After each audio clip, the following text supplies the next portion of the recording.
Bienvenidos a la conferencia magistral Introducción a la Historia del Español de El Salvador, en el marco de la conmemoración del Bicentenario de la Independencia de Centroamérica.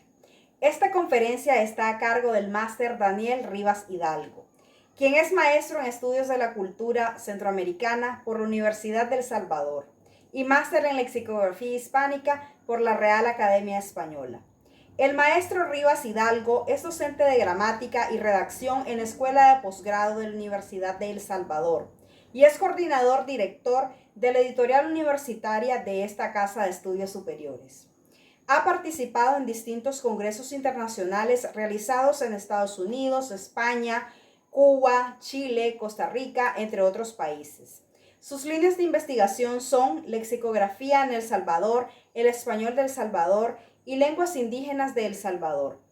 Muchas gracias, maestro Rivas Hidalgo, por haber aceptado la invitación de L. Momotombo para dictar esta conferencia sobre el español de El Salvador. Es un gusto estar acá.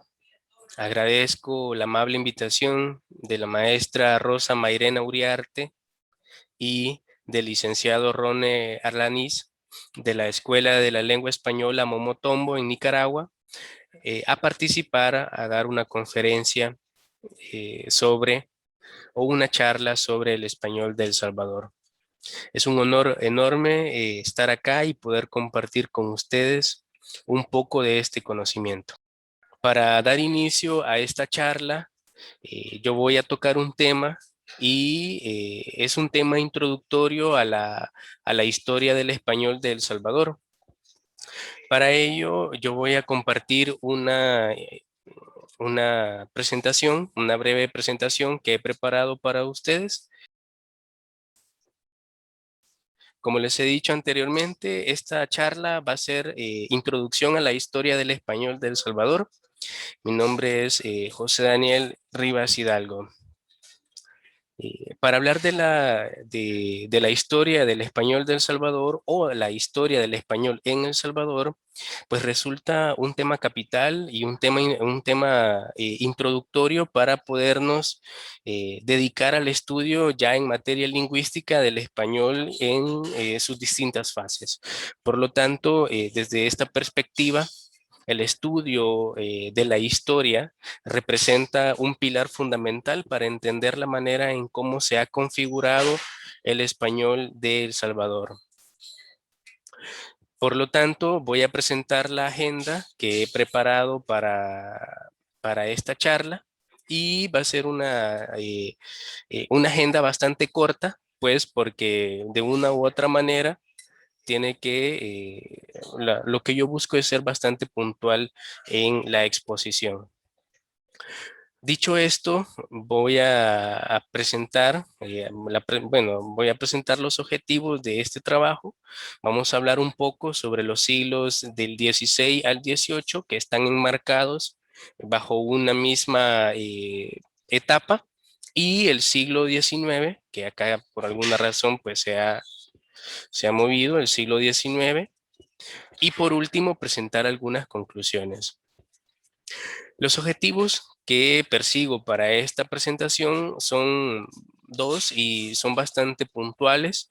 El primero de ellos es establecer las fases del proceso de implantación de la lengua española en El Salvador, cuyo periodo comprenderá desde la llegada de los españoles a tierras salvadoreñas en 1524 hasta 1771 y luego describir algunos aspectos lingüísticos abordados desde la lexicografía sobre el español de El Salvador ya durante los siglos XIX y XX.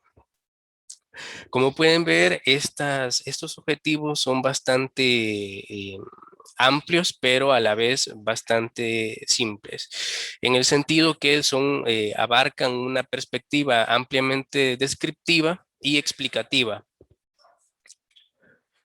De igual manera, es necesario explicar que algunos de los textos bases para este trabajo han sido las cartas de relación de Pedro de Alvarado, y las cartas de relación de Diego García de Palacio.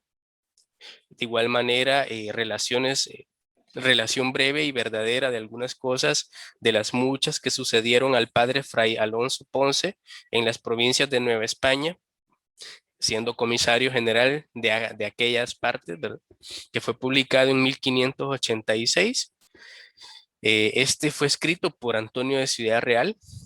Y por último, hablar sobre la historia, la descripción geográfico-moral de la diócesis de Guatemala. Bueno, todos estos textos son algunos de los que vamos a retomar como textos bases para entender cómo se ha ido configurando el español en El Salvador y la manera de cómo ha ido evolucionando en cuanto a su implantación. Para ello, vamos a hablar pues, de los siglos XVI al XVIII y en ellos vamos a presentar algunas fases que hemos denominado implantación. Lo primero que hay que tener en cuenta es que cuando hablamos del español, a la llegada de los españoles en 1524, es decir, en el siglo XVI, pues hay que tomarlo pues, como una implantación, es decir, tomamos una invasión española, pues la cultura y todos los españoles llegaron a América e invadieron las tierras y pues con ella ya venía la lengua española. Este aspecto es importante destacarlo, ya que en la gramática de la lengua castellana que publica Antonio de Nebrija en 1491, él precisamente dice que uno de los motivos o de los objetivos de presentar a la reina la gramática era precisamente el hecho de que cuando el imperio español gobernara o invadiera otros lugares, pues estos pueblos bárbaros tendrían necesidad de la lengua del vencedor, es decir, de la lengua de los españoles. Entonces tenemos que tomar como fase cero el español como una lengua de migración. Hay que entenderla como, como un ente externo a la realidad americana, ya que acá es más que sabido que las lenguas amerindias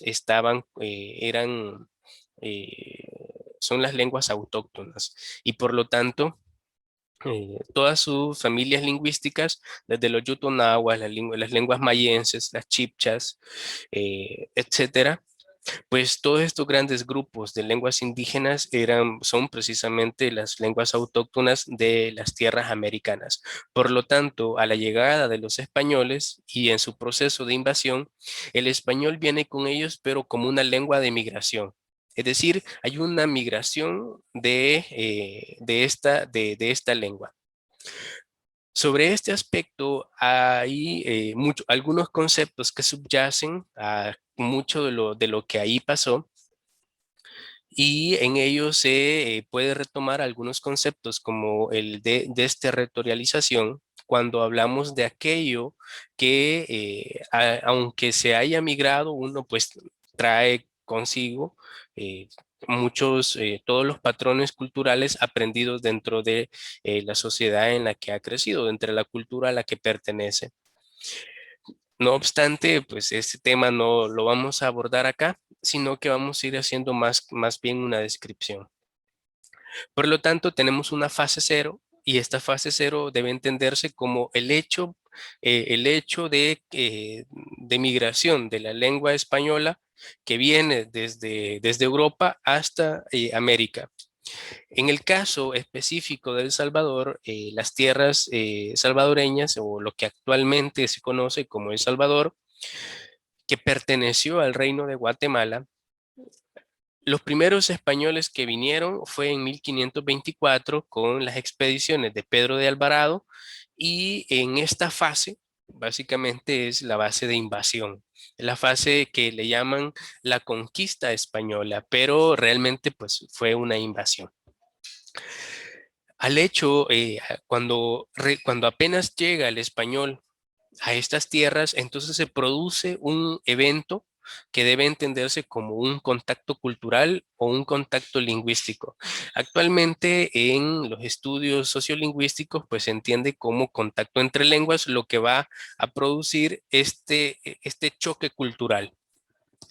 Por lo tanto, tenemos una fase cero, que es esa lengua de migración, y esto apenas llega al español y todo lo que implica, pues llega al territorio salvadoreño, empieza la primera fase.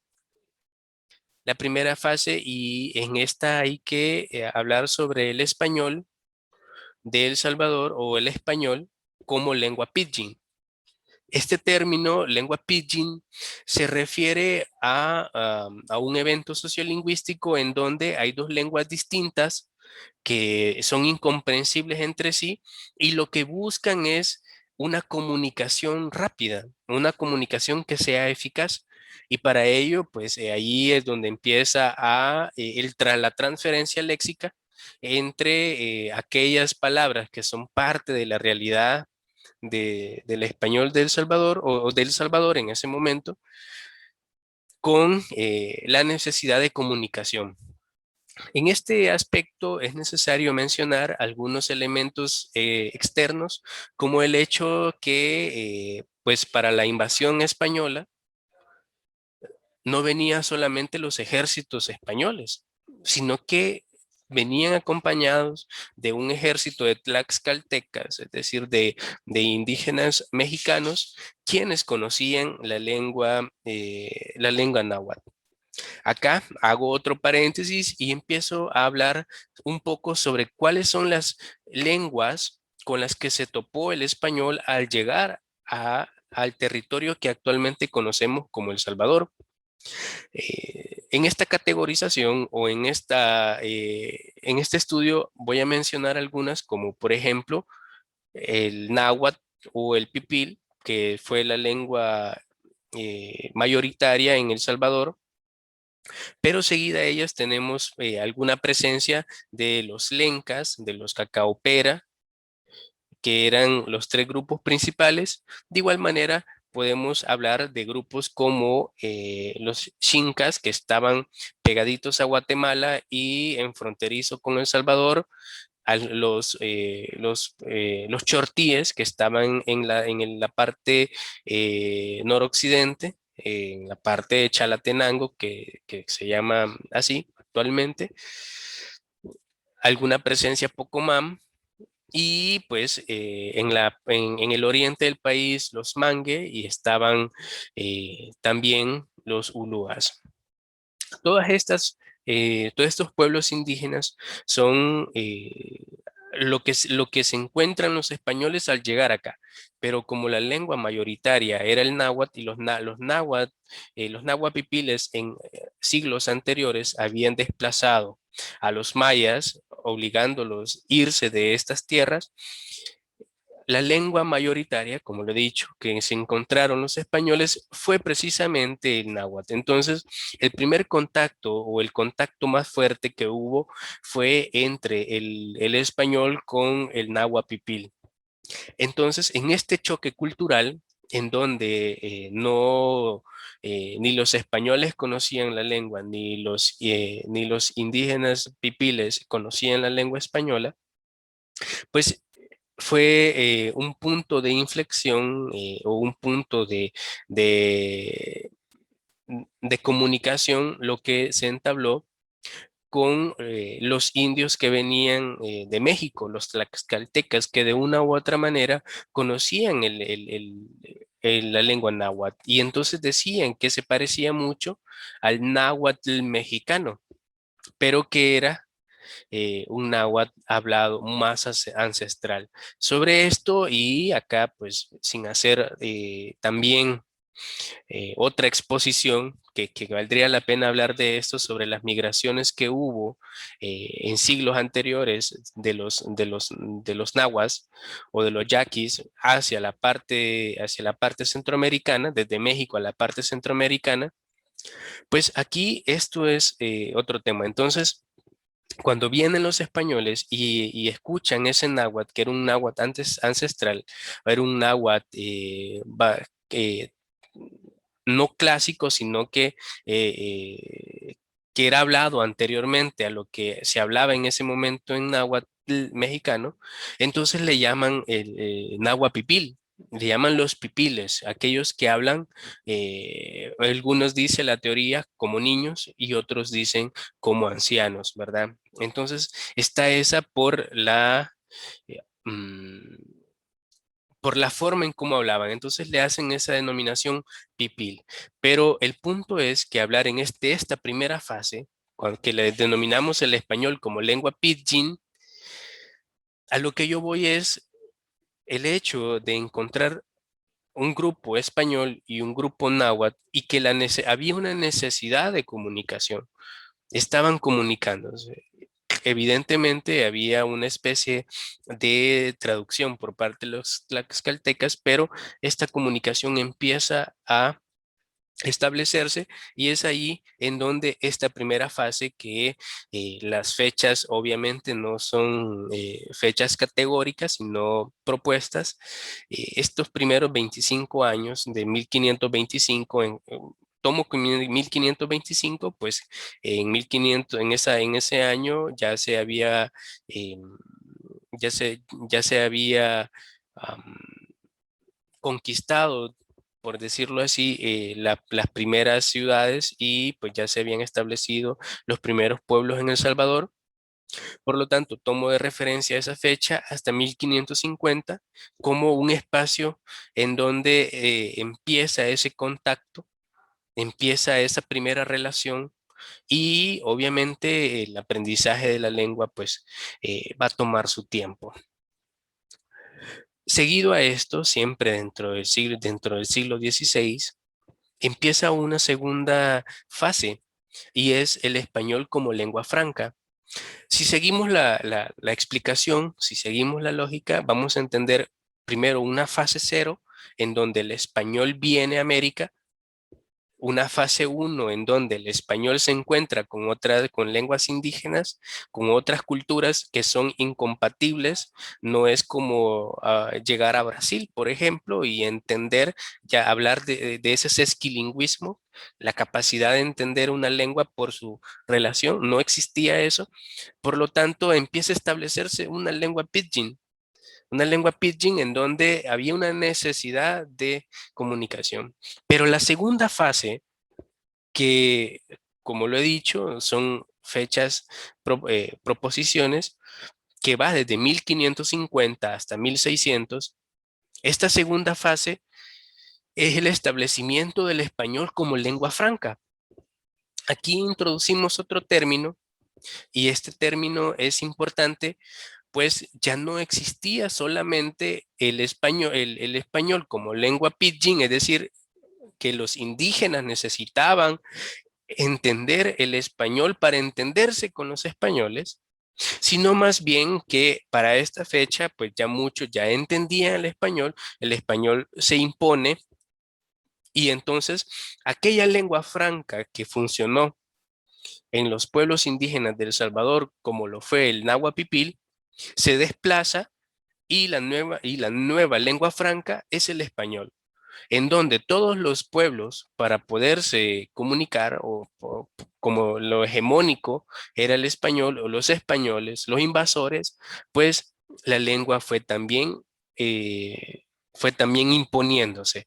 Entonces el español se vuelve una especie de lengua franca en el territorio y de esta manera se inicia así el proceso de castellanización, en donde ya fue una manera consciente de enseñar el español a los indígenas para poder gobernar de mejor manera. Ya lo había dicho Antonio de Nebrija en su gramática castellana, que cuando el vencedor impusiera sus leyes, entonces lo haría a través de la lengua. Y eso fue precisamente lo que pasó en este caso. Para poder eh, imponer su sistema de gobierno, que fue lo que luego de la conquista se llama la colonia, el periodo de colonia, era necesario enseñar el español. Se inicia así un proceso de castellanización. Acá quiero hacer una aclaración y es el hecho de que yo no, allí no estoy hablando de que 1500 a 1600 es el proceso de castellanización. Estoy diciendo que esa fecha es el inicio de la castellanización. Cuando hablo de castellanización, me refiero a el proceso en donde se empieza el español, se empieza a desplazar las otras lenguas y se va convirtiendo como la lengua principal, la lengua hegemónica o la lengua materna de los habitantes de ese lugar. Sobre esto hago una puntualización y el hecho de la castellanización, desde mi punto de vista, el proceso todavía no ha sido completado. Va a estar completo hasta que muera el último, hasta que las lenguas indígenas dejen de existir. Pero si no, siempre va a haber ahí una especie de resistencia. Que es mayoritario, lo es mayoritario. Que es que cumplió su objetivo, lo cumplió. Sin embargo, el proceso totalizador de la castellanización en El Salvador implica el lingüicidio de todas estas, de todas estas lenguas indígenas. Entonces, en este periodo o en esta fase, específicamente hablo del español como lengua franca, es decir, el español se empieza a consolidar y los distintos pueblos indígenas empiezan a hablar español, ya no como lengua pidgin, es decir, ya no empiezan a reconocerlo solo algunas palabras, sino más bien empiezan ya a hablarlo.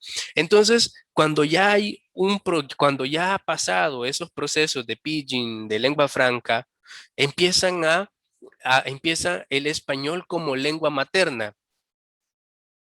Es lo mismo que pasa en la actualidad, cuando, por ejemplo, supongamos que migran a Estados Unidos, una pareja.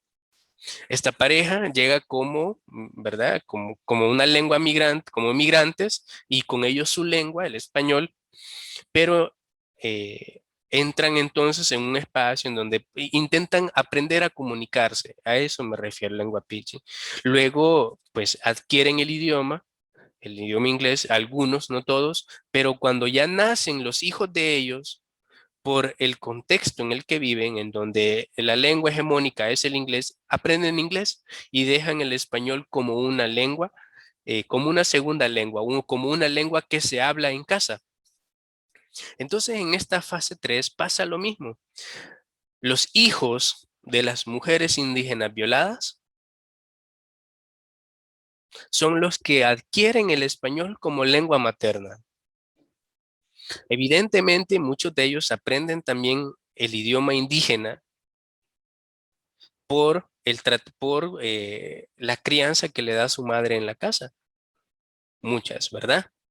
Pero, pero muchos otros empiezan ya a aprender el español como lengua materna. Entonces, a partir del siglo XVII, es decir, de 1600 en adelante, se puede considerar esta tercera fase como el español como lengua materna, que empieza ya a, a, a desarrollarse a mayor escala.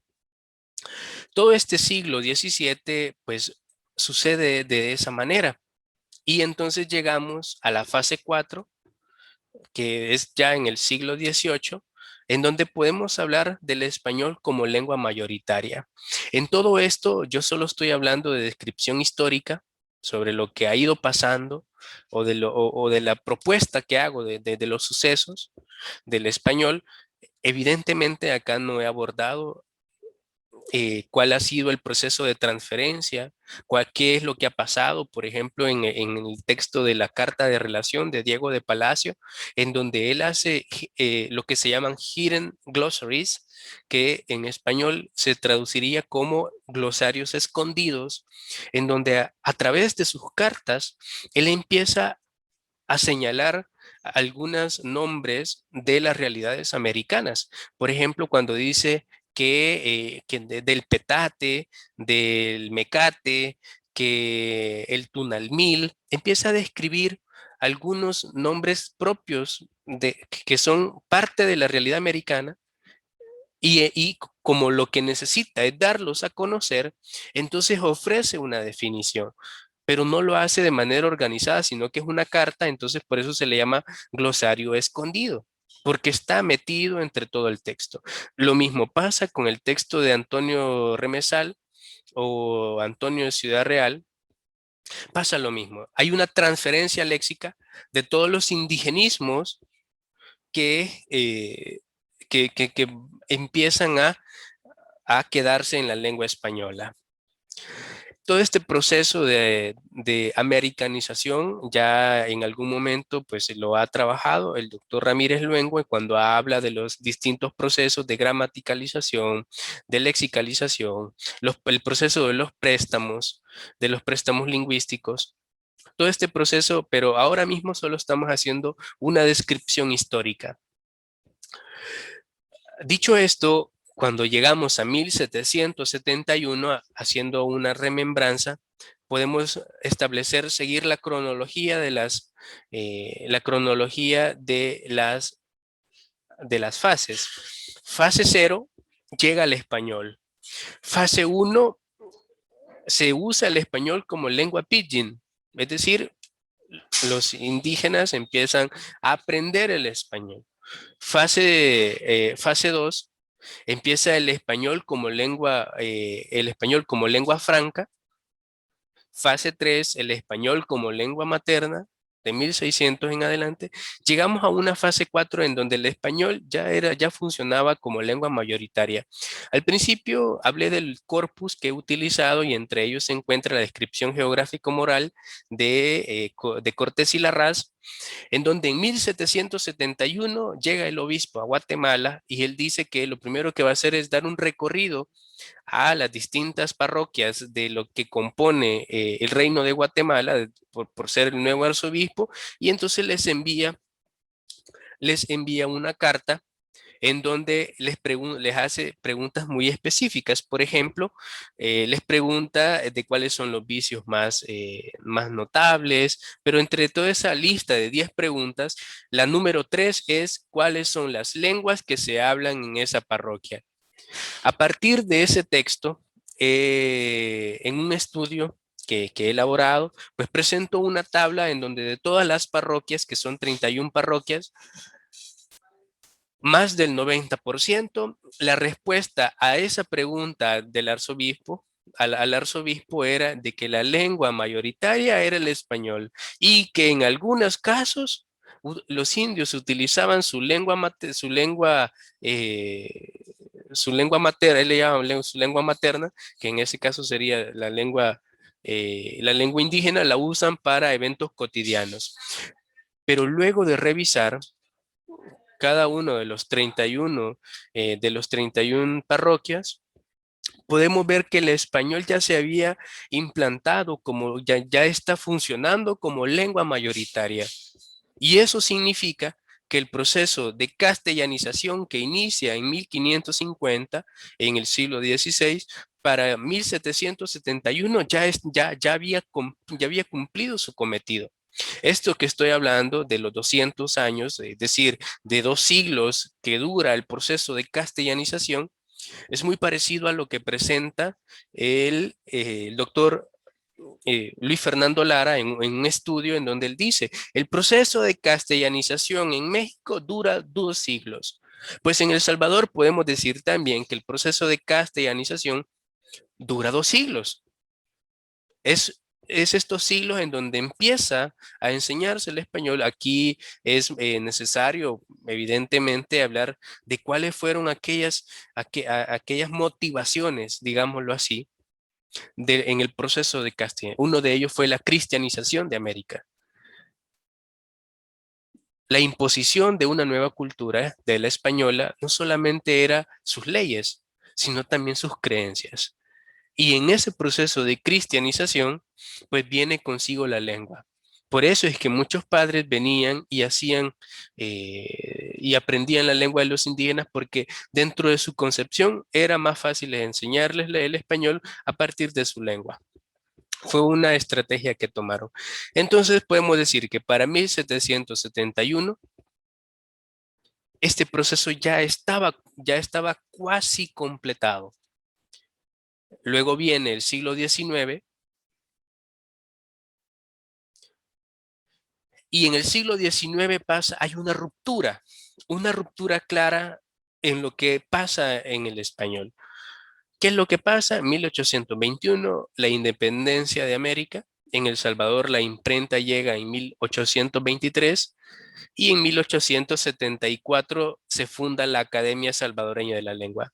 Podemos decir entonces que esta fase 5, por decirlo así, es cuando podemos hablar realmente ya del español de El Salvador como una variante dialectal más del español como lengua, como lengua, ¿verdad? Como esa, como ese centro de lengua. ¿Qué es lo que sucede? Aquí, pues todos estos cortes o todos estos eventos que pasan en el siglo XIX dan paso a distintas cuestiones. Una de ellas, cuando hablamos de la independencia, ¿qué trajo consigo la independencia? Por una parte, la independencia de América lo que plantea es que muchos de ellos creían que al haber una ruptura política entre España y las colonias americanas, habría también con ello una ruptura de la lengua y la formación de nuevos dialectos.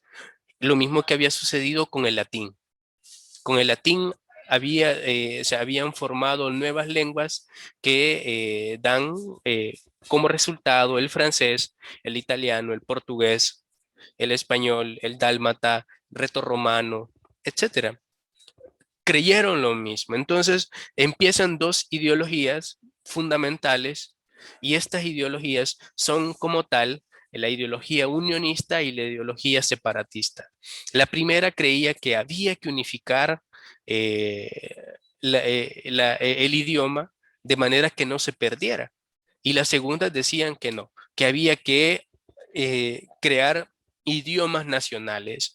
Entonces empieza una conciencia lingüística de qué es lo que habían ya eh, adoptado los habitantes de este lugar sobre qué era el español en ese momento. De esa manera se empiezan a gestar ideologías.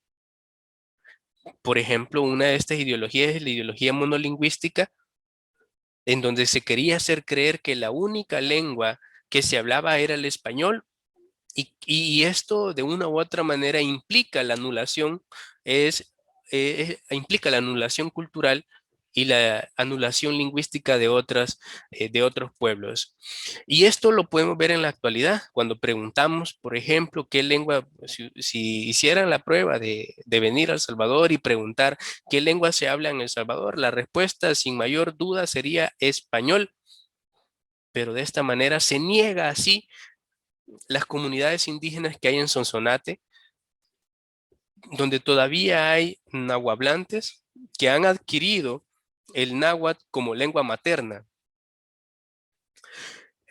Esta es una ideología monolingüística. De igual manera, así empiezan a gestar las ideologías. Una ideología monolingüística, una ideología racista, porque había una discriminación o prácticas discriminatorias sobre el conocimiento indígena. Todo lo que era indígena era mal visto y por lo tanto hay prácticas discriminatorias o prácticas racistas que se crean ideologías. Se crea una ideología de purismo en respuesta a las dos ideologías que hemos dicho, de unionistas y separatistas. Pues lo que necesitaban era mantener pura la lengua española de manera que no se fuera a deformar. Luego, la ideología nacionalista, pues con la separación política de España y de El Salvador o de los reyes y demás países centroamericanos, se gesta así pues una ideología nacionalista de esa necesidad de encontrar el espíritu patriótico, el espíritu nacionalista que fuera acorde a las nuevas épocas que se estaban viviendo. Todo esto va a desencadenar una especie de actitudes lingüísticas que van a tener repercusión en la forma en cómo se habla. Y pongo un ejemplo muy claro. Para ese tiempo, y acá nos pasamos ya al siglo XIX, había pues uno de los autores que es Salomón Salazar García. Él empieza a hablar sobre este diccionario que se llama Provincialismos y Barbarismo Centroamericanos y Ejercicios de Ortología Clásica. En este texto, el autor lo que hace es hablar sobre los vicios y correcciones del español. El texto fue publicado en 1907 en su primera edición y esta segunda edición en 1910. Pero como podemos ver anteriormente acá, desde el inicio del siglo XIX, empiezan a gestarse esas ideologías y esto lo que va a desembocar es que se hable de una especie de purismo lingüístico. Y este purismo lingüístico lo que va a afectar es, por ejemplo, el uso del voceo. Nosotros en El Salvador voceamos, pero actualmente se está dando un fenómeno distinto. ¿Cuál es ese fenómeno? El fenómeno de la alternación pronominal y sus distintas variaciones y sus distintas derivaciones morfológicas en la conjugación de verbos. Y pongo un ejemplo. Acá, en algunos estratos, aquí habría que hacer una delimitación sociolingüística, ya sea en la parte de la diastratía, en donde podemos establecer cuáles son los grupos que hacen esta alternancia pronominal, en donde hablan, por ejemplo, del vos o del tú tenés. Ya, si se fijan, usan el tú, pronombre, y la conjugación verbal del voceo, tenés, tú tenés. Entonces, actualmente se da eso, pero si volvemos al siglo XIX, siglo XX, y más o menos a los albores del siglo XIX, el voceo estaba totalmente desprestigiado y lo que buscaban con el purismo lingüístico era no dejar que el voceo se volviera norma, pero no hay que entender la norma lingüística como lo normativo, sino como aquello que es normal. Por eso, cuando hablamos de norma lingüística, hay que entenderla en su bidirección conceptual, norma como regla, norma como normal. Entonces, no querían que se normalizara el voceo y entonces empiezan a, a excluir el uso del voceo. Acá estoy dando un ejemplo práctico sobre cómo influyó todas esas ideologías que se gestan en el siglo XIX, cuando hablamos ya del español de El Salvador, que se empiezan que esa ruptura, ¿verdad? No se permite el voceo. Luego, ¿qué más no se permite? Las deformaciones, aquello que llaman vulgarismos, aquellas alteraciones o variaciones en la lengua a nivel fonético o morfológico. Por ejemplo, la gente que en vez de decir abuelo, decía abuelo, ya es la velarización. Todos esos elementos son los que corrige el diccionario que mostré anteriormente y es lo que se buscaba, era un ideal de lengua, era una especie, todo el siglo XIX en el español. Y acá no estoy hablando de los elementos lingüísticos, como pueden ver, sino de todos los elementos externos. Desde la concepción marxista, pues entender el contexto implica entender la forma en que se produce y también el modo de producción y el modo de recepción. Todos estos elementos van a influir mucho en la conformación del español de cómo lo conocemos actualmente, porque la introducción de la imprenta es importante en el sentido que empieza, empieza a imponer una forma en cómo se debe ir escribiendo. Y acá es bien importante hacer notar que la primera universidad es la Universidad de El Salvador, que se funda en 1841, la imprenta ya en 1823. Es decir, esas pocas personas que sabían escribir, pues ya tenían una forma específica de cómo habían aprendido el idioma, cómo lo trasladaban, cuál era la norma lingüística, eh, cuál era el sociolecto, por decirlo así. Como lo había dicho anteriormente, dentro de estas ideologías lingüísticas, que estaba la ideología purista de la cual hay que retomar el prescriptivismo, el academicismo y el normativismo, se funda en 1874 la Academia Salvadoreña de la Lengua.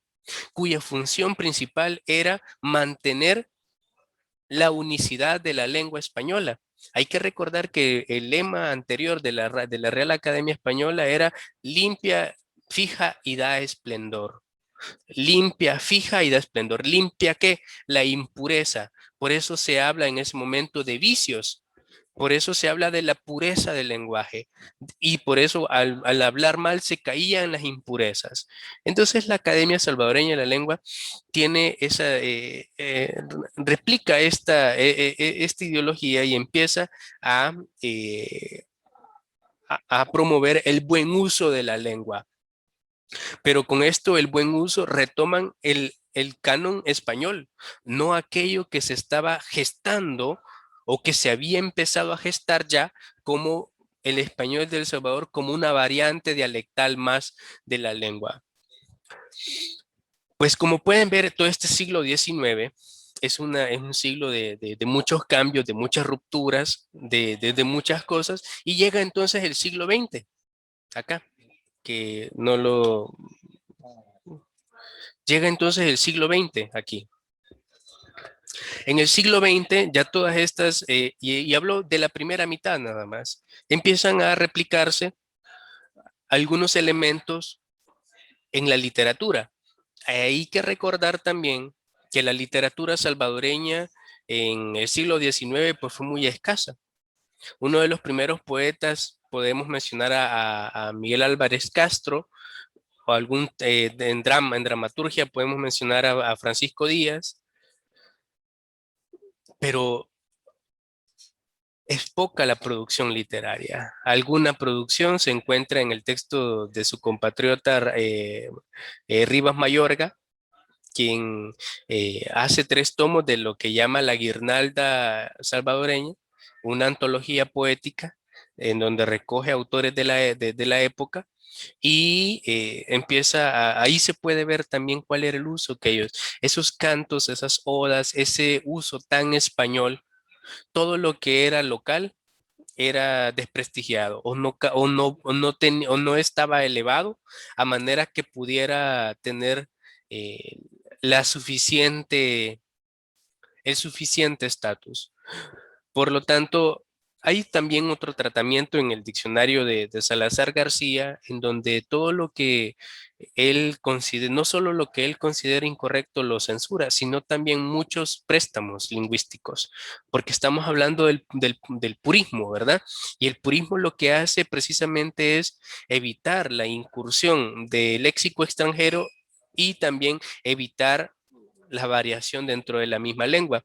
Entonces, él lo que hace es, con los indigenismos, es muchas veces dar sinónimos a manera que pueda entenderse en el español, pero que no se use de esa manera, porque si está hablando de vicios y correcciones, cuando él le pone una palabra como, como petate y la define como estera, no solamente está no solamente está diciendo, esto es una estera, sino también que está corrigiendo el uso, porque el libro es un diccionario de corrección, y si está ahí, significa que lo que quiere es que en vez de decir petate, se diga estera. Pues esto es la ideología purista, pero hay una contraposición y es lo que a mí me parece más interesante de todo esto y es el segundo texto que presento acá, Quicheísmos, contribución al estudio del folclore americano por el doctor Santiago Ignacio Barberena. Pues él, quien fue en ese momento rector de la Universidad de El Salvador, hace un estudio, este es un diccionario, en donde lo que él presenta no es precisamente una corrección a aquello, sino lo que él hace es una descripción de aquellos indigenismos que se habían incorporado a la lengua ya como préstamo. Y hay que entender el préstamo como aquella voz extranjera que se incluye dentro del idioma con una especie de adaptación ortográfica o una adaptación al sistema ortográfico de la lengua de recepción. Por lo tanto, si hacemos un análisis de tipo, ya entrándonos ya desde la parte del análisis del discurso y vemos de esta manera el uso de pronombres, por ejemplo, en el caso de Salazar García, él usa ellos, aquellos que hablan mal. Ellos son los que hablan mal, no nosotros, los cultos. Ellos, los bárbaros. Entonces usa ese ellos para diferenciarse. Y acá retomo un concepto que hace el profesor Gilberto Jiménez de la Universidad Autónoma de México, en donde dice que el concepto de cultura está denominado en qué es lo que me diferencia a mí del otro. Entonces, él a partir de la lengua se diferencia del otro. En cambio, el doctor Santiago Ignacio Barberena, él no habla de ellos, él habla y dice, nosotros utilizamos o en nuestras creencias, el hecho de incluirse, ya hay una implicación ahí. Entonces, estos dos textos que son contrapuestos, podemos incluir entonces una ideología, otra ideología más, que sería una ideología autoctonista, en donde empezamos a reivindicar el legado lingüístico, histórico de los pueblos indígenas en El Salvador. Entonces, como pueden ver, esta es básicamente una introducción, más bien es una introducción y al estudio del español de El Salvador, una introducción histórica. No he abordado nada de elementos lingüísticos, de la parte de la lexicalización o de la parte de la fonética, sino más bien quería hacer un panorama de esta propuesta que todavía está en construcción y está muy, y está pues en proceso, ¿verdad? Valga decir también que para poder iniciarse en los estudios propiamente lingüísticos, primero hay que conocer la historia. No, la lengua pues no es un elemento aislado que se puede estudiar así, o sea, esa parte tan determinista, tan propia del positivismo, pues no se puede. Todo es esto, la lengua es un todo interrelacionado con todos sus elementos extralingüísticos. Entonces, ya para concluir, pues puedo decir que en esta introducción a la historia del español en El Salvador, pues destacamos 5 fases. Y estas fases, pues la cero no la cuento porque solo es el acto de migración. Estas 5 fases, pues representan la manera en cómo ha ido desarrollándose o cómo se ha implantado el español en El Salvador. Y a partir del siglo XIX, que es importante ver ya o entender el español ya como una variedad más, una variedad dialectal de la lengua española, en donde podemos ir analizando la forma en cómo se ha ido concientizando, la forma en cómo se han ido formando las ideologías, cómo se representan las actitudes lingüísticas, y para ello, pues, se puede hacer algunos análisis, por ejemplo, de la literatura costumbrista o criollista o regionalista de la primera mitad del siglo XX. Así que, pues con esto me quedo yo acá y cualquier consulta, pues quedo a sus órdenes. Nuevamente agradecemos su participación, maestro Riva Hidalgo, en este evento Bicentenario de la Independencia de Centroamérica, una perspectiva lingüística. Gracias por esta conferencia magistral que nos ha permitido conocer acerca de la historia lingüística del español de nuestro país hermano El Salvador. Queremos también agradecer a quienes nos han acompañado en este ciclo de conferencias y los invitamos a estar atentos a nuestra agenda para que puedan acompañarnos en las próximas actividades.